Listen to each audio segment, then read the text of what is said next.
اسلام، یہودیت اور عیسائیت، ان تینوں مذاہب کی جڑیں اللہ تعالیٰ کے نبی حضرت ابراہیم علیہ السلام کے ساتھ جا کر ملتی ہیں۔ یہی وجہ کہ ان تینوں مذاہب کو ابراہیمک ریلیجنز بھی کہا جاتا ہے۔ ابراہیم علیہ السلام کے بعد جب اللہ تعالیٰ نے اپنے انبیاء کرام کا سلسلہ جاری کیا اور حضرت سلیمان علیہ السلام، حضرت عیسیٰ و موسیٰ جیسے بے شمار انبیاء کرام مبعوث فرمائے، جن کا مقصد ان گمراہ لوگوں کی ہدایت کرنا تھا جو اپنے باپ دادا حضرت ابراہیم علیہ السلام کی تعلیمات کو بھول بیٹھے تھے اور مختلف بتوں کی عبادت میں مصروف تھے۔ انہی لوگوں کو عموماً بنی اسرائیل بھی کہا جاتا ہے۔ حضرت عیسیٰ علیہ السلام اور پھر حضرت محمد صلی اللہ علیہ وسلم کے بعد نبوت کا سلسلہ پھر رک گیا، لہٰذا اب سب پر لازم تھا کہ وہ اس دین محمدی کو تسلیم کریں، کیونکہ عموماً اللہ تعالیٰ جب بھی کسی قوم پر نیا پیغمبر مبعوث فرماتا ہے تو پچھلے پیغمبروں کی تعلیمات ممنوع ہو جاتی ہیں۔ لیکن بنی اسرائیل یعنی یہودی اور عیسائی یعنی حضرت عیسیٰ علیہ السلام کے ماننے والے لوگوں نے دین محمدی کو تسلیم نہ کیا، اور یہی وجہ کہ آج یہ دونوں مذاہب اسلام سے الگ ہو کر کفر و شرک پر مبتلا ہیں۔ ان تینوں مذاہب میں یہودیت سب سے پرانا مذہب ہے، جن کے کفر و شرک کے قصے قرآن مجید میں موجود ہیں۔ اللہ تعالیٰ نے اس قوم یعنی بنی اسرائیل کو بہت عزت عطا کی تھی، لیکن بار بار ہدایت آنے کے باوجود جب یہ قوم باز نہ آئی تو اسی کے ساتھ ہی بنی اسرائیل کی شان و شوکت کا ایک ایسا سوال شروع ہوا کہ پھر انہیں ایسی شان و شوکت دوبارہ حاصل نہ ہو سکی۔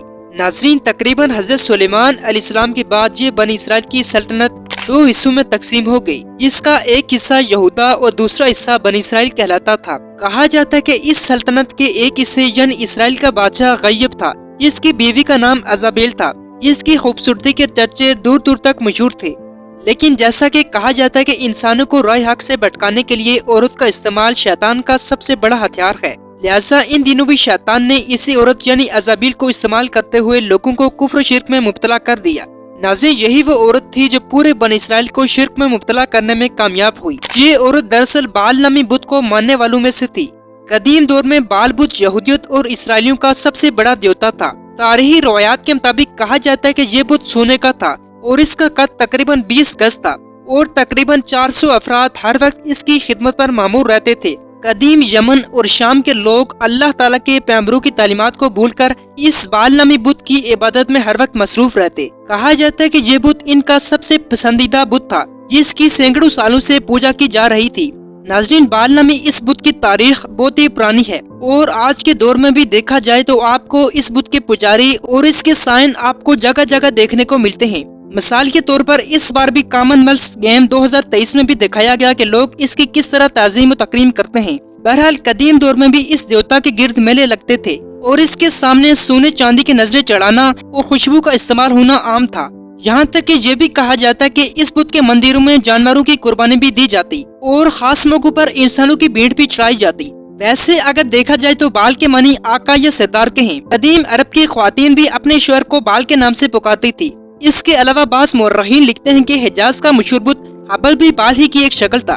ناظرین، قرآن مجید میں بھی اس بت کا ذکر کیا گیا ہے، جیسا کہ اللہ تعالیٰ قرآن مجید میں سورۃ الصفات میں اس بت کے بارے میں فرماتا ہے، کیا تم بال کو پکارتے ہو اور سب سے بہترین خالق کو چھوڑ دیتے ہو؟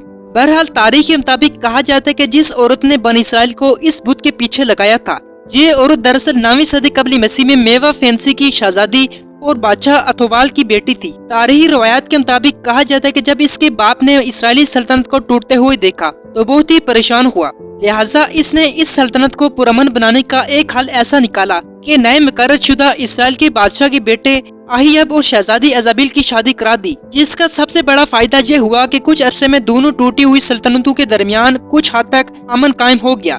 لیکن شادی کے بعد ملکہ ایزابیل نے بال بت کی پوجا بدستور جاری رکھی، جس کی وجہ سے اسرائیل کے آس پاس کے لوگ اس عمل سے کافی ناراض ہوئے۔ لیکن اس نے یہ اپنا سلسلہ قائم رکھا اور پیچھے نہیں ہٹی، بلکہ لوگوں کو بھی کہنے لگی کہ تم بھی اس بت کی پوجا کرو۔ یہاں تک کہ یہ عورت اس حد تک پہنچ گئی کہ اس نے 800 جھوٹے مدعی نبوت کے لیے بھی لائے، جو بال نامی بت کی عبادت کی حوصلہ افزائی کرتے اور بال کے جھوٹے احکامات انہیں پہنچاتے، اور ساتھ ہی اس بت کے جھوٹے نبی اللہ تعالیٰ کے سچے انبیاء کرام کے بہت بڑے دشمن تھے، اس لیے انہوں نے اللہ تعالیٰ کے بہت سارے انبیاء کرام کو بھی شہید کیا۔ ناظرین، کہا جاتا ہے کہ یہ وہی دور تھا جب ایک ہی دور میں مختلف انبیاء کرام کو شہید کیا گیا، اور اسی وجہ سے ان وحشی قاتلوں کی شان بنی اسرائیل میں پھیل گئی اور آہستہ آہستہ سب لوگوں نے بال بت کی پوجا کرنا شروع کر دی۔ ناظرین، بنی اسرائیل وہ واحد قوم ہے جس پر سب سے زیادہ انعامات کی برسات کی گئی۔ اللہ تعالیٰ نے ان کی ہدایت کے لیے سب سے زیادہ پیغمبر اسی قوم پر بھیجے، لیکن اس کے باوجود بھی یہ قوم ہدایت نہ پا سکی۔ یہ لوگ ذرا سی ترغیب اور لالچ پر اپنا ایمان کھو دیتے تھے اور اللہ کو چھوڑ کر جس چیز سے انہیں وقتی فائدہ ہوتا اس کی عبادت کرنا شروع کر دیتے۔ بہرحال اس کے بعد جب یہ قوم پوری طرح شرک میں مبتلا ہو گئی تو اللہ تعالیٰ کی طرف سے حضرت الیاس علیہ السلام کو حکم ہوا کہ وہ اس خطے میں جا کر توحید کی تعلیم دیں اور ان بدنصیب اسرائیلیوں کو بت پرستی سے روکیں۔ اللہ تعالیٰ کا حکم ملتے ہی حضرت الیاس علیہ السلام نے اللہ تعالیٰ کے حکم کی پیروی کی۔ اس کے بعد حضرت الیاس علیہ السلام نے جب بنی اسرائیل کو صراط مستقیم پر چلنے اور کفر و شرک سے باز رہنے کی دعوت دی تو ان لوگوں نے صاف صاف اس دعوت سے انکار کر دیا۔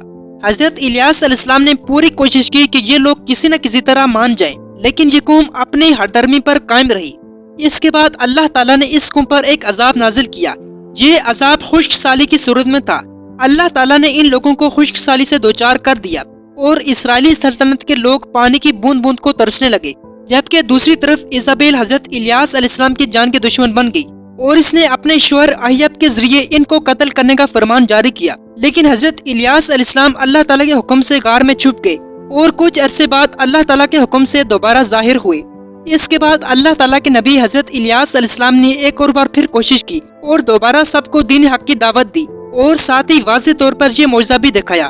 یہ خشک سالی کے خاتمے کی دعا فرما کر اسے اللہ تعالیٰ کے حکم سے ختم کیا۔ حضرت الیاس علیہ السلام کی دعا کی وجہ سے اللہ تعالیٰ نے موسلادھار بارش فرمائی، لیکن اتنا بڑا معجزہ دیکھنے کے باوجود سلطنت اسرائیلی کی بادشاہ اہیب اور اس کی بیوی ایزابیل نے دعوت حق قبول نہ کی اور ایک بار پھر پروگرام بنایا کہ حضرت الیاس علیہ السلام کو کسی نہ کسی طرح قتل کیا جائے۔ لیکن اللہ تعالیٰ چونکہ ایزابیل کی چلاکیوں سے واقف تھا، لہٰذا اس نے اپنے پیارے نبی حضرت الیاس علیہ السلام کو پھر بچا لیا۔ کہا جاتا ہے کہ اس کے بعد اللہ تعالیٰ کے نبی حضرت الیاس علیہ السلام نے ایک پیشن گوئی کی کہ بہت جلد بنی اسرائیل کے ایک سردار حضرت یانون بن نمشی مستقبل میں بادشاہ ہوں گے۔ کہا جاتا ہے کہ ایک دن جب حضرت الیاس علیہ السلام اور اہیب کا آمنا سامنا ہوا، حضرت الیاس علیہ السلام نے سب سے پہلے اللہ تعالیٰ کا پیغام پہنچایا۔ پھر حضرت الیاس علیہ السلام نے اس سے کہا کہ جس طرح تیرے باپ کا خون کتوں نے چاٹا تھا اس طرح تیرا بھی ہوگا، اور ساتھ ہی اس کی ملکہ ایزابیل کے بارے میں اللہ تعالیٰ کے حکم سے سب کچھ بتا دیا کہ کیسے کھیت میں کتے ایزابیل کی لاش کو کھائیں گے۔ ناظرین، اس کے بعد وقت گزرتا گیا اور آخرکار ایزابیل کو ایک بادشاہ نے بلند عمارت سے نیچے پھینک دیا اور اس بدنصیب عورت کے اوپر گھوڑے دوڑوائے گئے۔ اس کے بعد اس عورت یعنی ایزابیل کی لاش کو کھیتوں میں پھینک دیا گیا اور آخرکار کتے اس کا گوشت کھاتے رہے اور یوں حضرت الیاس علیہ السلام کی پیشن گوئی پوری ہوئی۔ ناظرین، اس عورت کے بارے میں یہ بھی کہا جاتا ہے کہ جب ایزابیل کے آدمی اس کے جسم کو دفنانے آئے تو لاش پر صرف اس کی کھوپڑی، پاؤں اور ہاتھ تھا، اور یوں اس عورت کا غرور خاک میں مل گیا اور رہتی دنیا تک عبرت کا نشان بن گئی۔